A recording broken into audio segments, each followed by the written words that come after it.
So, Nick, you guys do great work, and we were so happy that we had your voice out there to cover this march because I believe you exposed their hypocrisy simply by allowing these folks to open their mouths.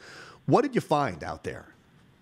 Well, you know, we went to the march, and typically we go to protests, and my method is that instead of giving them leading questions that are going to be the gotcha questions that everybody's afraid about, I just ask them basic generic questions and let them bury themselves, because we've been to enough of these protests to know that 9 times out of 10, they don't know all the facts.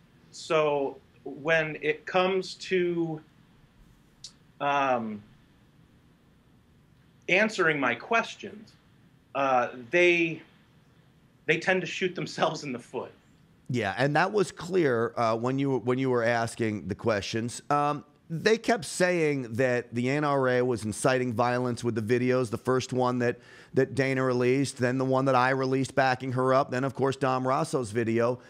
You've watched these videos. I'm not convinced any of them did. You raised that point to them. Where do they get this notion that we're pushing violent rhetoric?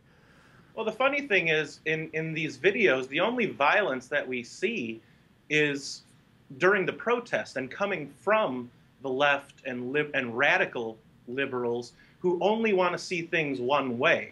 The one thing that I liked about this event that happened this past Friday was that there were NRA members there, not as a counter protest, but to open a dialogue. And most of the protesters that I talked to said they wanted an open dialogue, but I didn't see. I was there for an hour and a half, 2 hours. I didn't see anybody from the protest group go up to one of the NRA members and try to open a dialogue.